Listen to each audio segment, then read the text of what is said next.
What's a lie about your reward? Here. Take these washiaks to the Grummie Caravan Master, 8 coins. You find him at the Grummie Bizaar west of here. He'll credit us and give you a delivery fee. He may be short, but he's our biggest customer. Return to me if you lose the axe. More often than not, they just come right back here anyway. Once they've been cleaned, that is. There is no hope.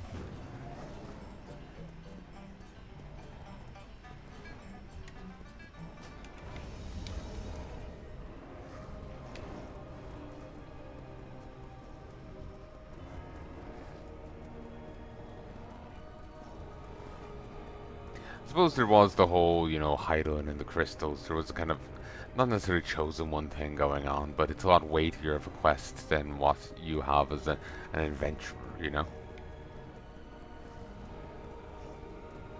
Like comparing the stories. But you don't you don't need to. It's not the story. It's not the like the story content. Like the story content. It's how it's delivered and like the feel of it. More so, I would say. You can achieve the same thing with a different thing. You know. Ooh, I can smell the look of your axe from here. Come, Paladin, I'll give you much fortune in return. So like it's like while the story content is different, you can still get the um, they could still get the feel regardless, you know? It's something about the delivery, something about the weighting of it. I don't know. It's something hard for me to really articulate. Plus, part of me is wondering, I really am wondering if it's not just in my head, since I'm so caught up on the lore and how, like, you don't know if anything you've done is canon, that might just be taking away from me actually appreciating what is here. Because at any moment they could retcon things out. Look at the dungeon in Battlelands. That was recently decreed that no one had ever completed it, despite it being around for 20 years and people running it multiple times. Many a time. And doing the quest at the end. They randomly just declared it never completed. So maybe show like that is making me feel like this, rather than anything part of the game itself. Or maybe it is the greater focus on the NPCs and the little acknowledgement of us in some scenes. Like remember the whole um, Jade Serpent thing, how there was such focus on the NPCs of it, and even though we were overviewing the battle, there was no focus on us. We didn't get a reaction. We were just like staring at the shrine the whole time, completely oblivious. Maybe it's more that. I'm not sure.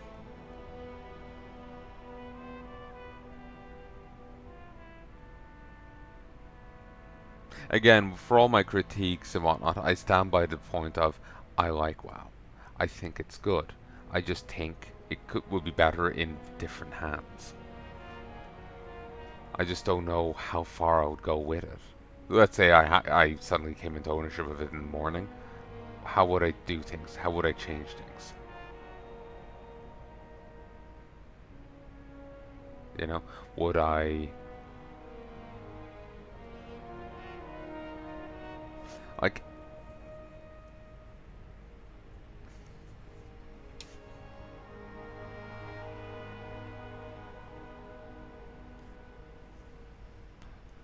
I want just make one thing clear. Let's say I did get ownership of it and they decree some expansions non-canon and pull back the story from them. Let's say I did something like that. Insane move, probably a terrible one. But let's say I did something like that. I wouldn't remove them from the game. You would just have like you'd be in your quest log and you just see non-canon on it. It's like, yeah, no, this did not happen. You could feel free to do it, but canonically this did not happen. You would have a little notice. Because I'm against the idea of removing the content. If people want to play it, it's there for you to do. The stuff's all there. It's just we're not going to acknowledge it in the story going forwards.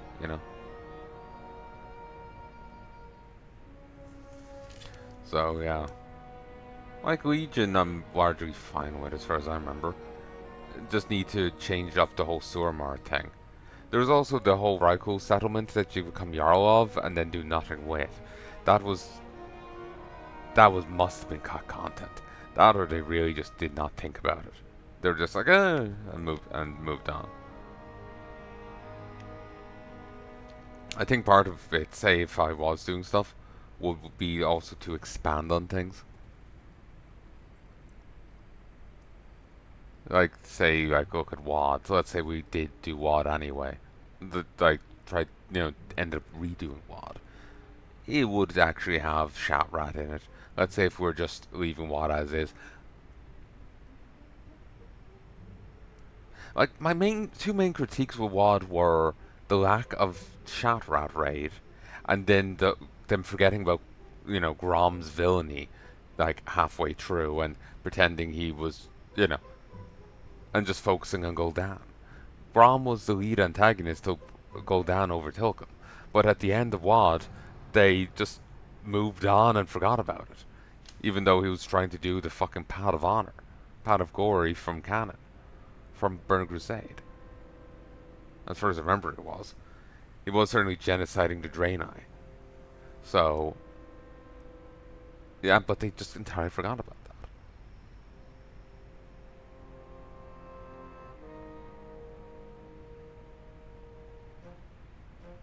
So, if I was redoing WoD, beyond somebody like the Khadgar gate, gating stuff, my stuttering is going to backfire on me. The gating that Khadgar does, that would be changed, obviously. But like story-wise, the main changes will be like the lack of a Shatrat raid, but also Grom. Okay, you want to work with Grom to fight against Gul'dan? Sure. But then it gets difficult. Because Grom still has to pay for what he's done. And no one would be on his side. He's been an enemy up to now, leader of the Iron Horde. So,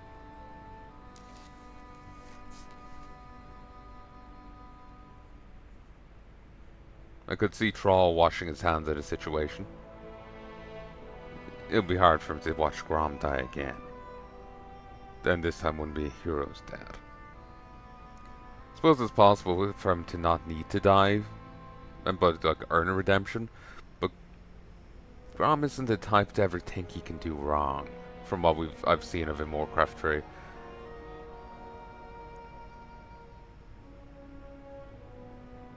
I still remember the fucking mission where he sort of kept suicide charging into human bases, alerting the humans to their presence.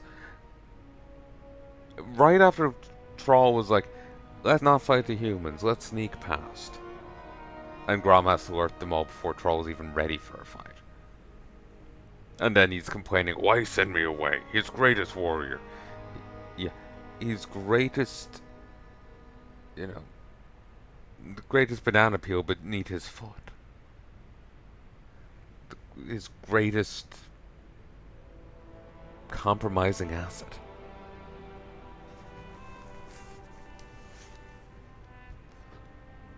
But, so, yeah. Like, from what I remember, the story of it was fine.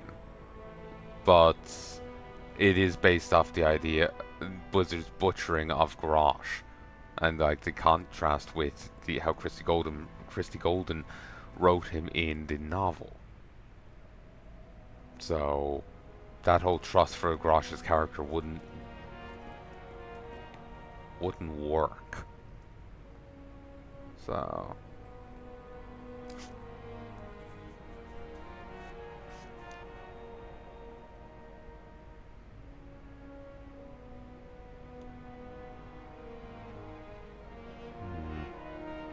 yeah. No point in thinking too deeply about it, given how it's not going to go anywhere.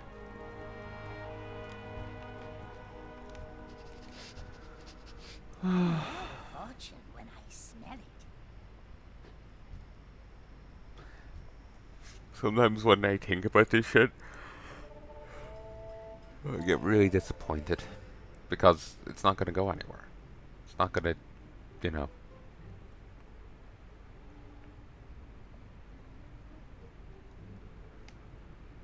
It's not going to go anywhere. It's not going to be a thing.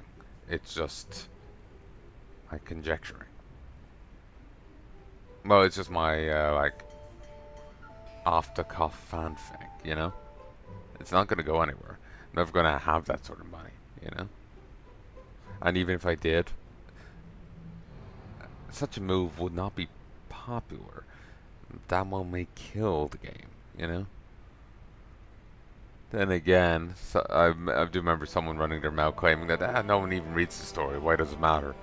In which case, they wouldn't give a damn about me retconning it out either.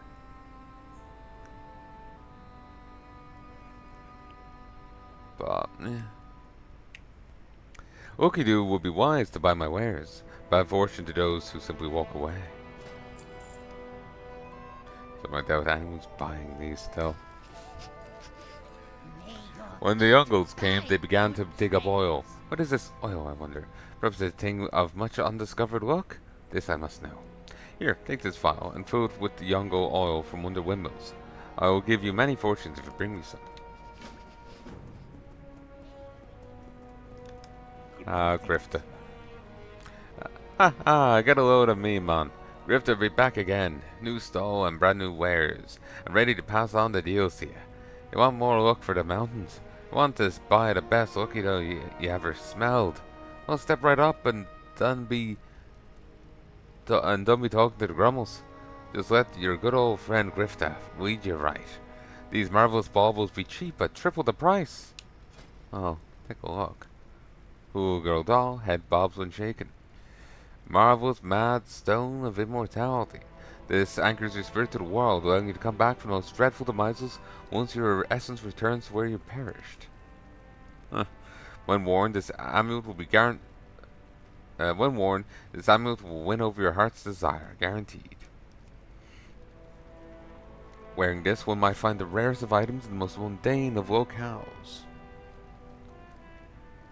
Well, it kind of goes against his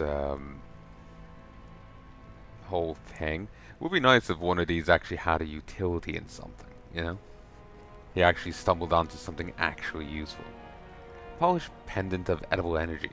Focusing one's metabolism, this pendant allows the wearer to draw great energy from ordinary food and drink, even heal wounds. This amulet keeps dangerous critters at bay. Its powerful warding magic is broken temporarily if you harm a critter.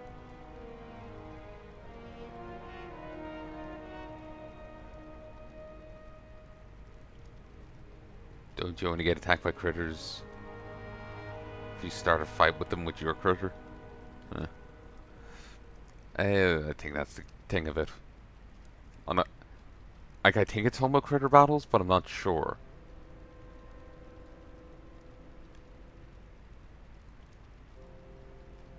Like, all these are references to different, like, well, some of these are references to different mechanics that are stuff you already do, like this does. Like this is. But this one, I'm not sure what it's referencing.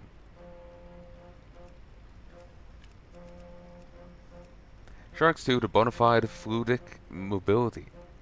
Allows you move through the seas with greatest of ease. Simple stone that grants the wearer the ability to hop over obstacles and cross small gaps. Venturing is no excuse for being filthy. Now you can carry your soap wherever you go. With this trusty warding talisman... Hey, Grifter, that is one of my lucky doos. Where did you get that? With this trusty warding talisman, no Tikabowing will ever find you and steal you away to the treetops. It really works. No money, no problems. Stay away from them. What's your lucky? Welcome, friend, to the Grummie Bizaar. Ah, a looky-doo comes to the a looky-doo comes to the great Grummie Bizaar, eh? I smell good fortune in our meeting. I am called Lucky 8 Coins. I am named for my best looky-doo, the one that gives most pungent smelling fortune.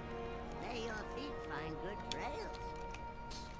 What is a You looky-doo? smell of good Looky-doo, fortune. why, it is a person, place, or thing of good luck and fortune. It is the most highest compliment from Grummels to be called a looky-doo. Usually lucky dew has a special smell to it. Grummle's noses are keen for finding luck by its scent. What is a Grummle? Why, we are the Grummles, the mountain fairies, the packers of the trails, the guides through the mountains and deliverers of people. We are the people who keep the defenders of the wall fed, and we are the people who travel the burlap trail since the time of the Mughal dynasties. Also, best noses for smelling luck. So what are they called? You know, you hire them, Sherpa. They're Sherpas, but fantasy Sherpas. Like trolls are fancy Jamaicans, and Tauren are fantasy Native Americans, and dwarves are fancy Scottish. Good fortune to our I friends. can smell the look from here. The musk balls always have good yaks for sale.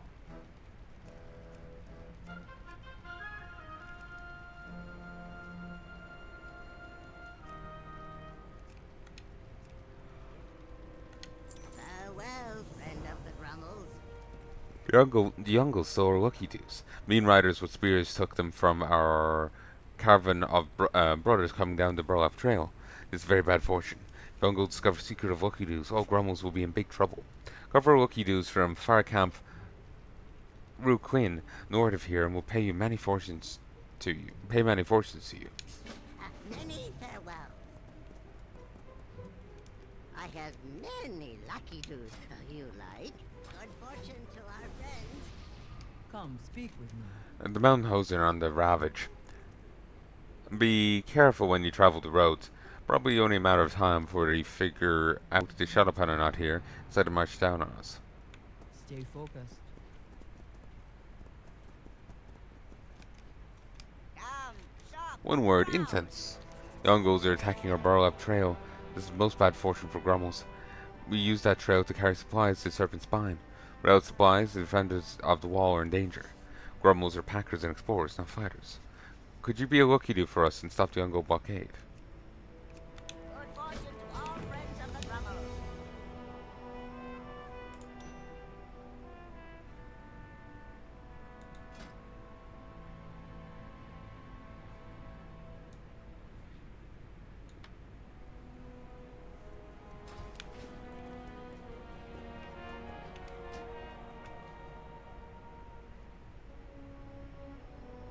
Once upon a time, there was a troll charlatan named Grifta, who delighted in selling useless necklaces to his monarchs. All of the purchases were somewhere grifted, thus his name. When Adventure's first visit Shahrat, the shady troll was to be found in the lower city. Alongside him was the Draenei peacekeeper Jadar. They engaged in lively repartee, with Jadar closely monitored Grifta for any untoward activity. Jadar also warned visitors that complaints had been filed and that he was investigating. Bent to burn crusade, Venture saw Grifta exiled from the city. From the gates of Shahrat, he cut a forlorn figure, reduced to selling forged tinder and weeds to eke out a living.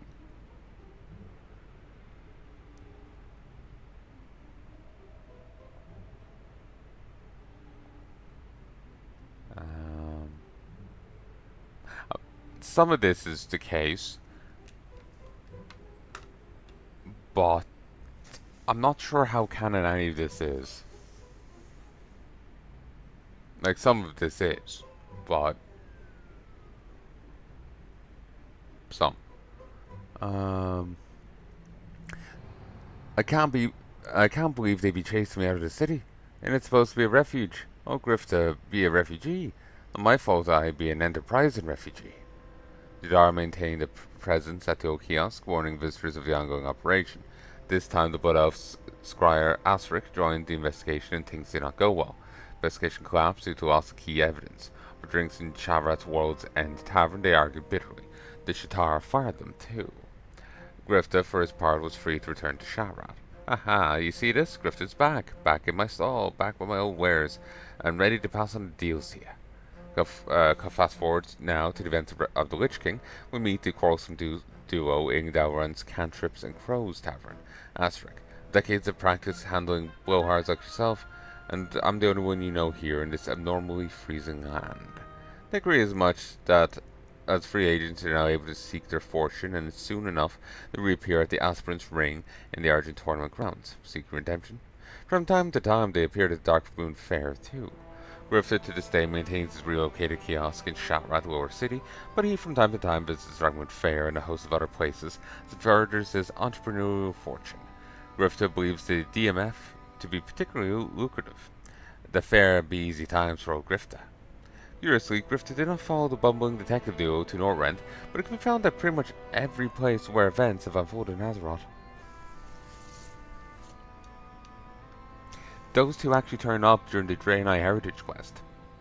The jar makes sense, but you can call in favors apparently to get Asric in.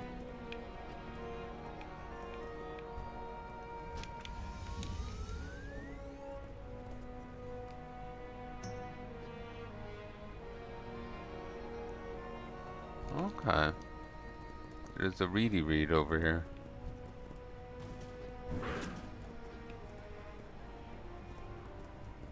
Hmm?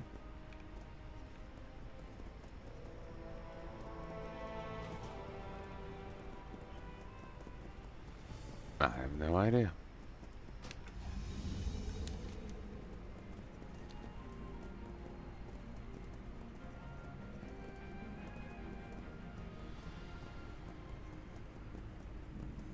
Or Camp Yongqi. No real desire to fight many of them.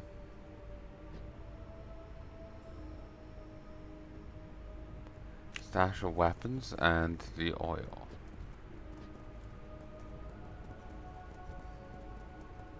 I don't have a car. Spells ready. Yes. Still return. I can't cast it.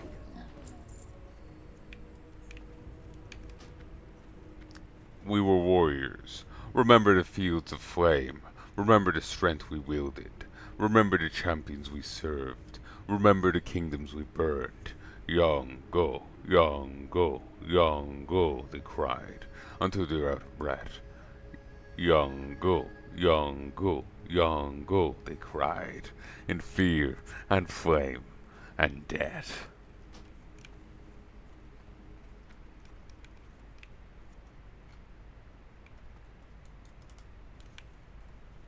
So easy to miss those readings.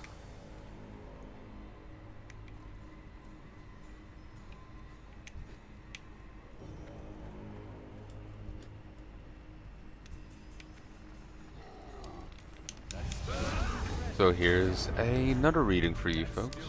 Here, that would die. In Fire Camp Yongqi, in the Kunai area, on the eastern side. I'll do a retake in a moment. This guy ended up being a lot more durable than anticipated.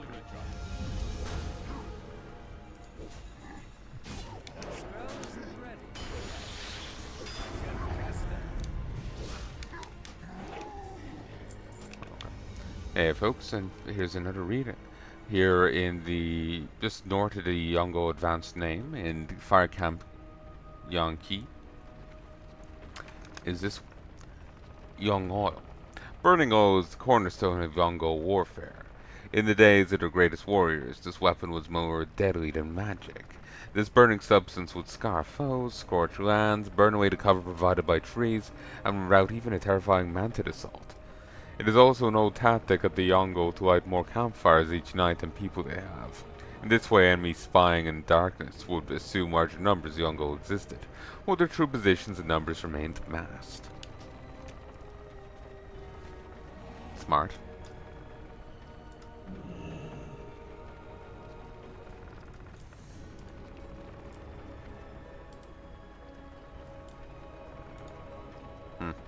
No, this is one of the things it doesn't count. It's not one flagged for the quest, so you can't do it.